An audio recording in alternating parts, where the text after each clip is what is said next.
Yeah, I mean, my biggest issue with what Andrew is saying that we can't be in an egalitarian society. I think I guess like if you want to go off of like what you only know, saying that men have always worked hard, they've been the laborers of America. But I think that if you look at the stats now, that men are no longer working and going to school. So I'm really curious as to how it can't be an egalitarian society if they're not putting in the work that they used to. Well, because Exactly, what are they doing? because it necessarily can't actually be equal because there's no equalization of force. Women will always have to depend on men to enforce their rights, and they'll always have to depend on men to enforce their well-being. They'll always have to depend on men to make the enforcement for all of the things that they want and desire for themselves.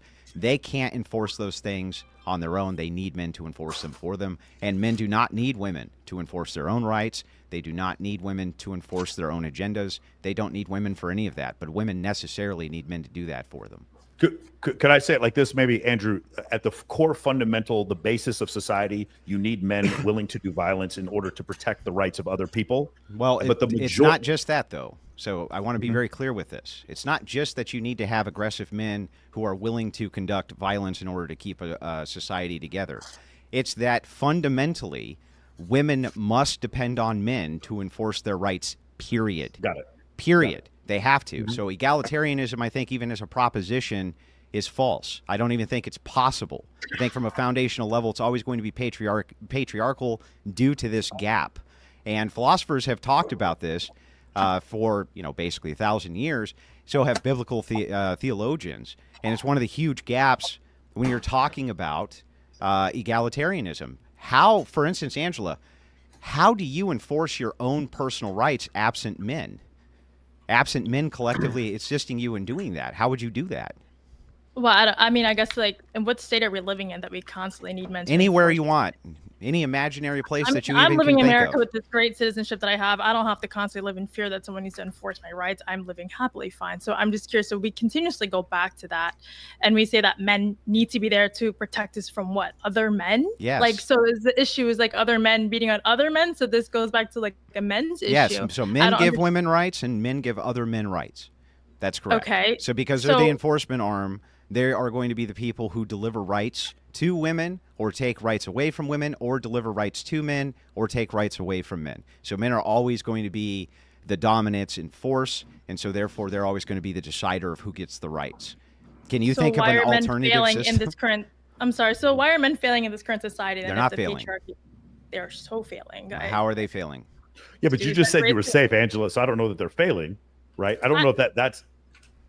It's just right now, we like the way that society works. We have a whole it's men don't do anything. It's the massive institutions that we've created around our countries that ensure rights. You don't get rights from men. You get rights from the protections that the institutions of government have guaranteed you, right? There are men in all sorts of different countries, but the rights that women have afforded to them dramatically vary from country to country, regardless of what man is going to protect them. You might have the strongest male defender ever in Afghanistan, but it doesn't mean you're going to college if you're a woman there. And also just when you compare country to country and you're looking for what are the most successful countries, it's not the ones with the most alpha men or the most manly men protecting the rights.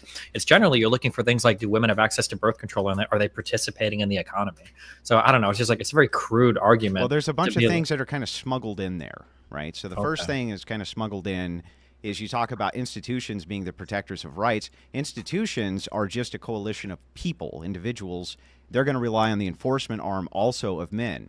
You say it's not masculine men who are defending these rights. However, it is masculine men who are in the military, in law enforcement, things like this, who are the enforcement arm of these rights, who these government institutions rely heavily on in order to enforce what their will is. So it always does come down to enforcement. Do you think then that the countries where women have the most rights are the countries with the most masculine, strong men? So they're not mutually exclusive or non-exclusive. I didn't say they're mutually exclusive. I'm asking because you make it sound like it's just strong men that grant rights. So does that mean that if I were to look at all the women's rights in the world, there's a problem there? There's a smuggling again where you say strong masculine men are the only ones doing them. I'm just saying men is the default are the ones who are doing this.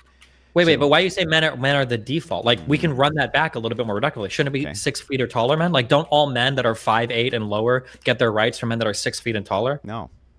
Why not? Because they don't have a non-equalization on force. A 5'8" person can defend themselves against a 6 foot person.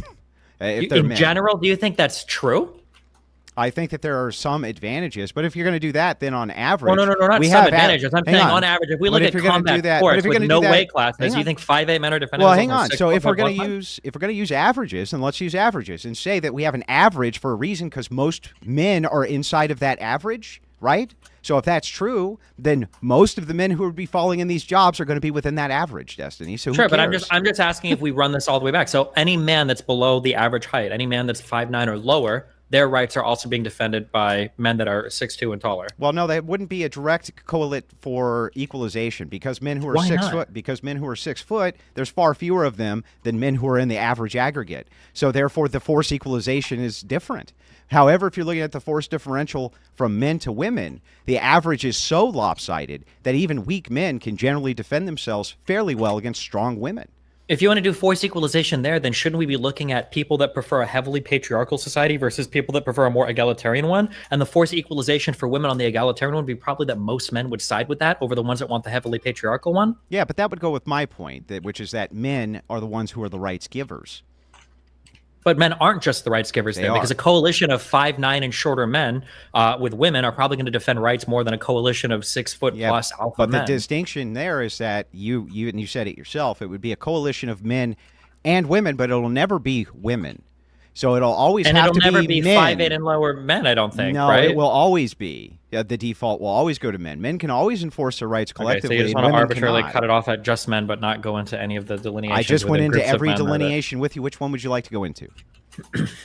I mean, I already said it. I think that you could argue that taller men are the ones that run society, and shorter men only exist in society essentially at the behest of larger men, basically. Yeah, but we just covered this. That's true. You could say that, but if you're looking at an average, then you're saying that the men who are outside of the average are fewer in number than the men who are in the average. So they're outnumbered.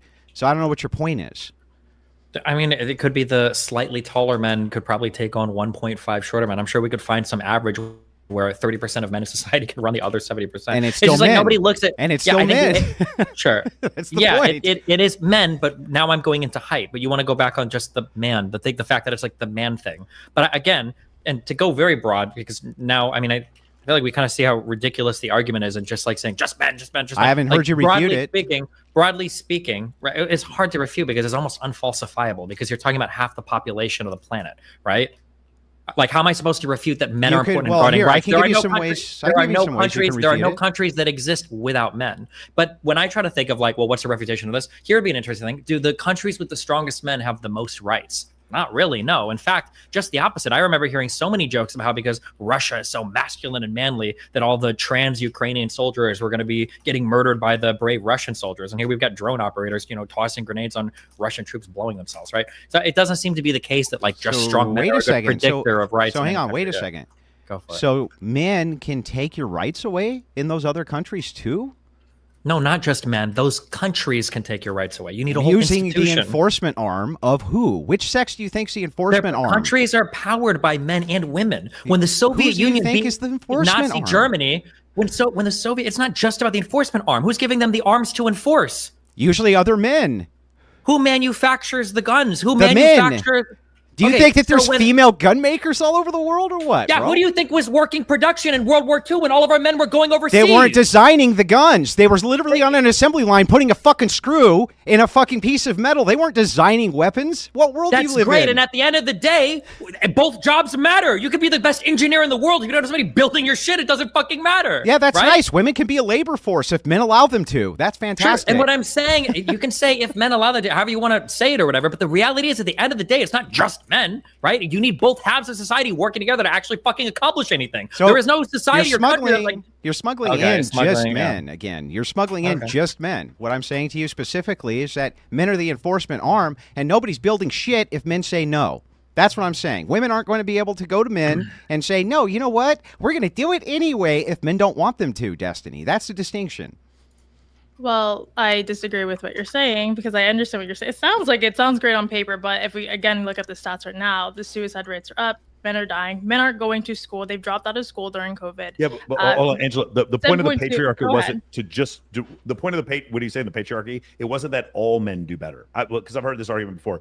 Yes, men are going to commit suicide more because there's men at the bottom of society that are not benefiting from this patriarchy. right? Does that make sense? So I've heard the argument before, but like the idea that men are suffering isn't really the reason why the patriarchy isn't working. It's like the point he's trying to make is Andrew's guys, tell me if I'm wrong here.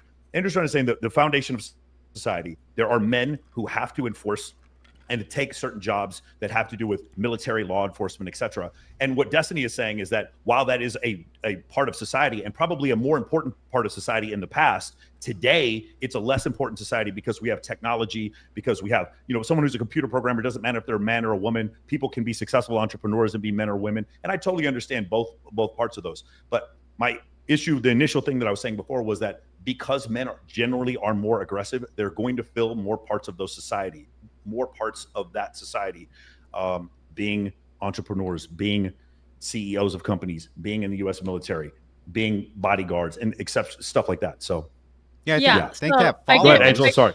No, sorry. Yeah. So I mean, I hear everything you guys are saying, but this all sounds like it's just like labor force jobs. But meanwhile, like the society is thriving off of multiple things that doesn't require you to just be like a fucking barbarian. So I don't understand why we continue to go back to this state of mind. Because both things are important. Because both things are important, but it's completely just highlighted the fact that it's only men. But if you really look at it, women are thriving in it. Women are working more. 7.2 million men aren't working. So what are those men doing that they're contributing to the patriarchy that's so important that men can't enforce those guys who aren't working, who aren't doing shit? So I'm confused. Wait a second. Women are only able to work in modernity the way that they are because men maintain the entirety of the infrastructure inside of every single nation on the planet. Women do not maintain infrastructure. Their top jobs are teaching, serving, things like this. They don't work in infrastructure. They don't work in paving the roads. They don't work with the air conditioners. They don't work with the electricity. They don't work with any of these things. At a very low scale do they work in any of these industries. The scales are so lopsided that you almost can just take the women out because they're so irrelevant to most of these industries. So the thing is I got to ask you, like you say women are doing all these great things. It's like they're all enabled by the patriarchal system, which literally has men competing with men, which we're supposed to be doing, and we love to do that, for status, for all of these different things. But the entirety of the world that you live in currently, that women are thriving in, all of it is maintained by men, and very little of it is maintained by women. Do you think that in a society without men, women couldn't do these things? Like you're picking the most, not to sound mean, but like you're picking like the bottom. These are the bottom men of society. These are not to be mean, but these are the bottom of the electricians are the bottom of society. That's interesting. Shout out to the U.S. Army. I'm sorry. Electricians are building the roads. I said the infrastructure, and yes, they are building the electricians are building the most, and also yes, electricians are trade jobs would go underneath college jobs. If you want to compare them to why would they go underneath? What's our Malagate award? Why would they go underneath? Hold on. Well, they're underneath because they require less training and they pay less. They don't require less training. They, by definition, require less training. Then show me the definition where college degree means less training than a trade degree. Because typically trades are something that you can train into in a shorter period of time than a more specialized college degree level job. In fact, to go from a journeyman to a master takes many, many, many years of training, Destiny. You're comparing a master. We're not talking about a 4-year degree grad holder as being a master. Who do you think makes more money, a master software engineer or a master electrician or carpenter? Well, it depends on what the electrician is doing. If they're a master electrician, for instance, and they're working inside of a nuclear silo, I think that they're probably making a lot of fucking money. Okay, if they're a master software engineer, their name is Mark Zuckerberg. Yeah, he's going to make a lot of money, but that's an exception to the. Now Zuckerberg, does he have a college degree? Didn't he drop out of college? You're saying on exception, you think people in the trades make more money than people with college degrees? If they're men. Yeah, often they do. Yes, that's correct. Often they do. I'm asking on average. Catching up. It's definitely catching up because what's happened is the labor force is not really there's a lot of men out there that are not working, and we had Waller on our show, Justin Waller, and he talks about like when he has union people that come on to work on some of his building sites, his construction sites, those guys, he would take those over a master's degree 100 times out of 100.